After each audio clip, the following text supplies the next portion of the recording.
What's new? Let's talk about Downhill, which is a new film from Nat Faxon and Jim Rash, who are the guys who directed The Way, Way Back a few years ago. Oh, yeah. They also co-wrote with Alexander Payne the Oscar-winning screenplay for The Descendants.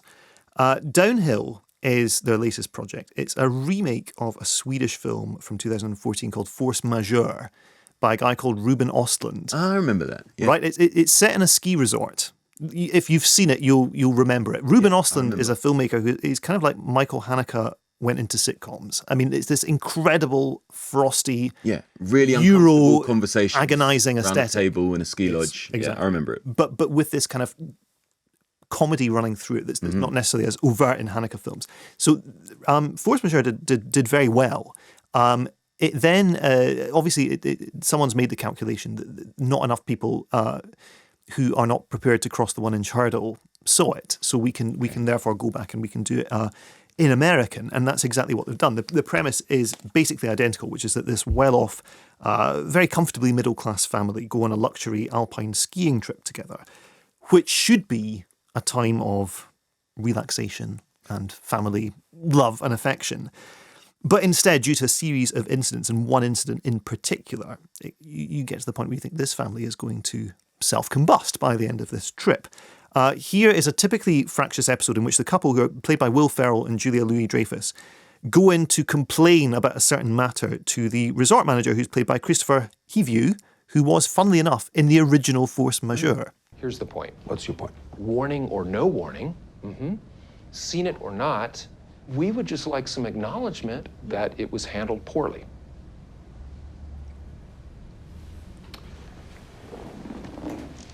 It was handled perfectly. No, it was not. Yes. No, you cannot tell me that that was the way it was supposed to go. Yes, exactly like that. No, snow went all over the plates. Snow went all over the plates. Here's what I think you're not picking up on. This was a huge event for our family, okay? And, sir, I don't want to make this a legal matter between us. I don't. Billy. No, I don't want I to. know, but What I'm saying is what I yes. don't want. We're not in Okay? America where you sue because your coffee is hot, madam. Screw you. I'm an attorney. Okay. So this huge event where snow went all over the plates, this is the turning point of the film. Basically, they're sitting out on a terrace, enjoying lunch out in the open air, and there's a controlled avalanche set off, and the snow comes tumbling down the hill, and a big cloud of powder is kicked up. And a lot of the hollymakers think this is actually all snow that's coming racing towards them, rather than just, a few sprinkles of snow through the air.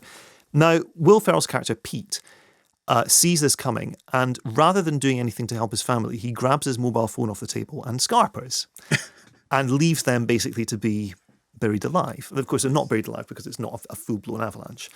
But this small kind of moment of cowardice basically tears these fault lines open. First of all, in his marriage to Julia Louis-Dreyfus' character, and also in his relationship with her two teenage sons, who see Dad running off with his phone rather than them. He later tries to explain that he was running away so he could come back and dig them out later. But this obviously doesn't quite go down. And there's this, as in Force Majeure, there's a period of time where this is not discussed before it is endlessly discussed over and over and over again. And neither of these outcomes are leading anywhere good. What's kind of interesting about this is, and I think the film doesn't work at all, and yet, and the reason it doesn't work has all come in through this transition from the original faithful subtitled Swedish movie into trying to Americanize it. Because the problem is you can't just get the American cast to reenact beat for beat the European movie. You have to make it play like it's an American family who are here, rather than a Swedish one at this European resort. So you have these character types that are not at all aligned with the original character. In fact, the characters are incredibly thinly sketched here. Will Ferrell's character, I didn't really get much of a handle on at all. The problem with Will Ferrell playing the role as well is that Will Ferrell, the thing that he does best is this kind of childishness, imbecility, these excruciating public meltdowns. Mm-hmm. That's kind of core to his screen presence. Step Brothers is like the key Will Ferrell role for me. So when you see this guy being a self-absorbed, kind of negligent father who is absorbed in not even in his work, but just in chatting to people from work on WhatsApp rather than engaging with the moment.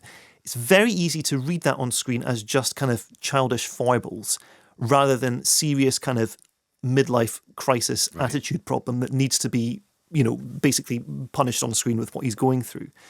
In addition to this, it also uses a lot of very American comedic devices, such as slapstick. You have people kind of falling through toilet stall doors.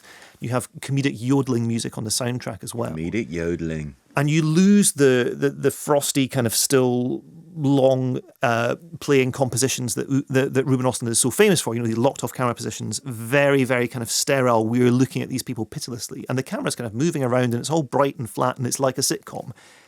And everything that you lose that works in the original Force Majeure is kind of replaced with nothing. It almost feels as if Aliens were asked to make a cringe comedy, and they prepared for that by, speed watching Curb Your Enthusiasm and saying, okay, so there are certain things that have to happen. There are very awkward conversations that ramble on for too long. There are, half buried, half addressed hurts that people have, complaints with each other that keep resurfacing. But there's really no sense that these are real people going through anything beyond it being an American cast trying to replicate Force Majeure. Obviously, it's hard for me to say this, but I suspect even if you haven't seen Force Majeure, it will still feel like this incredibly superficial treatment of this concept.